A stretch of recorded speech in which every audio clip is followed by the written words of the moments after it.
আল্লাহর নবী দুনিয়া থেকে বিদায় নিলেন। তার মানে হলো এক নাম্বার আলামত চোখের সামনে, আমাদের চোখের সামনে বাসতেছে, নবীজিকে পাই নাই।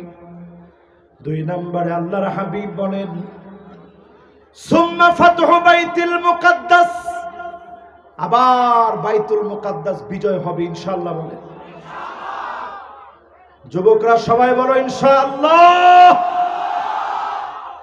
একবার বিজয় হয়েছে ওমর রাদিয়াল্লাহু তাআলা আনহুর জামানায়, আরেকবার বিজয় হয়েছে সালাউদ্দিন আইয়ুবীর জামানায়, আরেকটা বার মুসলমানরা গর্জে উঠবে বাইতুল মুকাদ্দাসে ইহুদিদের কালো হাত ভেঙে দিয়ে কালেমার পতাকা পতপত করে উড়বে। কোনদিনের জন্য ইহুদিরা আর আসতে পারবে না, ঠিক কিনা বলে? একটা আলামত গেল, দুইটা আলামত গেছে, এবার তৃতীয় নাম্বার আলামতের দিকে আমরা যাই। আল্লাহর হাবিব বলেন সুম্মা মাউতানুন ইয়াখুযু ফীকুম কাকুআসিল গনাম, মাউতি আল্লাহর নবী দুনিয়া থেকে বিদায় নেবেন। দুই নম্বরে সুম্মা ফাতহু বাইতুল মুকাদ্দাস, বাইতুল মুকাদ্দাস বিজয় হবে, আবার বাইতুল মুকাদ্দাস বিজয় হবে। তিন নম্বরে আল্লাহর হাবিব বলেন সুম্মা মাউতানুন ইয়াখুযু ফীকুম কাকুআসিল গনাম, ঠান্ডা জনিত মহামারী শুরু হবে। কি জনিত? ঠান্ডা জনিত। জোরে বলেন কি জনিত? ঠান্ডা জনিত একটা মহামারী পৃথিবীতে আসছিল না আসে নাই? নাম কি? সবাই বলেন নাম কি? সাহাবায়ে কেরাম এই আলামত দেখেন নাই, তাবিঈ এই আলামত দেখেন নাই, তাবিঈ এই আলামত দেখেন নাই, আইম্মায়ে মুজতাহিদিন একজন এই আলামত দেখেন নাই, উলামাউস সালাফ ওয়াল খালাফ কেউ এই আলামত দেখেন নাই। আমরা আখিরি জামানার শেষ উম্মত, এই আলামত আমরা ঠিকই দেখে ফেলেছি, ঠিক কিনা বলেন? চার নম্বরে আল্লাহর হাবিব বলেন সুম্মা ইস্তিফাদাতুল মাল হাত্তা ইউতির রাজুল মিয়াতা দিনার ফায়াদাল্লু সাখিতা, এমন সময় আসবে সম্পদ বেড়ে যাবে মানুষের। এখন একটু তাকায় দেখেন, দরিদ্র মানুষ গরিব হয়ে গেছে, গরিবের সম্পদ বেড়ে গেছে। যেই ক্ষেতের ভিতরে একবার ফসল হতো ওই ক্ষেতের ভিতরে তিনবার ফসল হয়, যেখানে 1 মণ হতো সেখানে 10 মণ হয়, ঠিক কিনা বলে? কিন্তু মানুষের মন ভরবে না, এখন মানুষের মন ভরে নাই।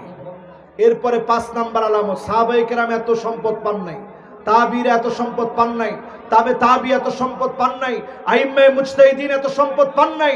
এরপরের আলামত আল্লাহর হাবিব বলেন সুম্মা ফিতনাতুন লা ইয়াবকা বাইতুন মিনাল আরাব ইল্লা দাখালাতহু, আরবের এমন কোন একটা ঘর নাই যেই ঘরের ভিতরে ফিতনা ঢুকবে না।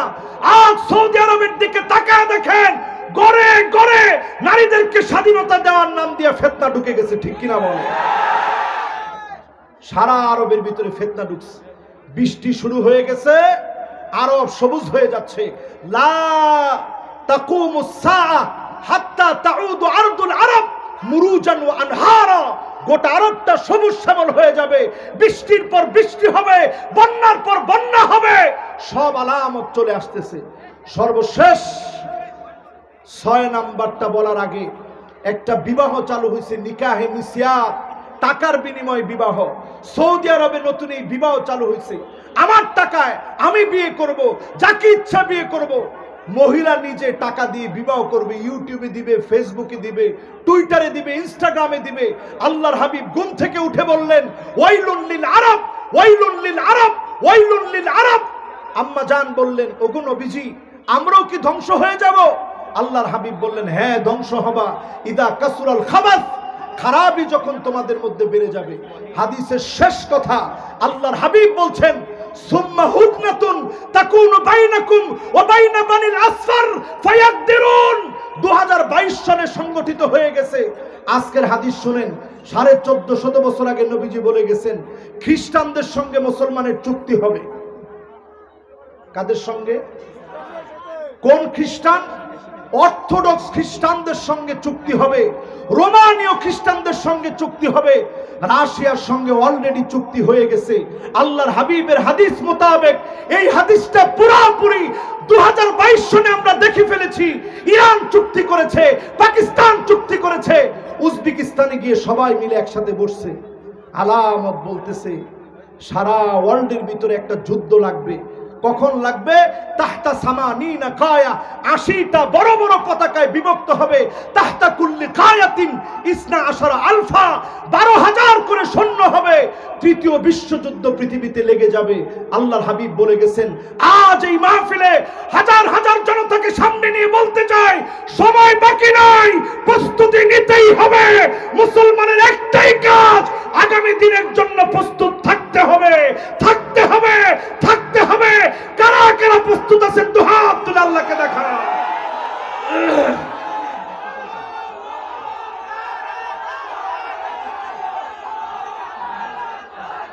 হাতগুলো নামান আমার ভাইরা, হাতগুলো নামান। শেষ কথা হচ্ছে, সিরিয়া 12 বছর মার খাবে। 2011 সন থেকে মার খাওয়া শুরু হয়েছে, আজ 2023, পুরা মোটা দাগে 12 বছর শেষ হয়ে গেছে। ফোরাত শুকায় যাবে, এর ভিতর থেকে স্বর্ণের খনি বের হবে, এমন অবস্থা পৃথিবীর দিকে আসতেছে। সব মিডিয়া এখন এই নিউজগুলো কভারেজ দিচ্ছে। ফোরাতের ভিতর থেকে সুড়ঙ্গ পাওয়া গেছে, চরমভাবে ফোরাত শুকায় যাচ্ছে, নুরি নুরি স্বর্ণের টুকরা দেখা যাচ্ছে। আলামত বলতেছে তৃতীয় বিশ্বযুদ্ধ লাগবে। 100 জনের ভিতরে 99 জন মানুষ মারা যাবে, বাঁচবে একজন। যদি বাঁচতে চান এখনই সময়, গোলাম হওয়া লাগবে কার? কোরআনের আইন এই জমিনে কায়েম করা লাগবে, ঠিক কিনা বলে? আজকের এই উদারত আহ্বান রেখে হাজার হাজার মানুষের এই সুন্দরতম আয়োজনে সারা পৃথিবীর বরেণ্য কোররা যারা, তাদের মতো বরেণ্য কোররার আজকের আমাদের এই মাহফিলকে ধন্য করেছে। আমি আজকের এই মাহফিলে কথা বলে বিদায় নিচ্ছি আপনাদের এই সুন্দরতম আয়োজন থেকে। আল্লাহ রাব্বুল আলামিন শেষ পর্যন্ত থেকে কোরআনের সুন্দর আয়োজন থেকে সওয়াব এবং নিজেদের মনগুলাকে মুতমাইন করে বাড়ি যাওয়ার তৌফিক আল্লাহ তাআলা দান করুক। সকলে পড়ি আমিন।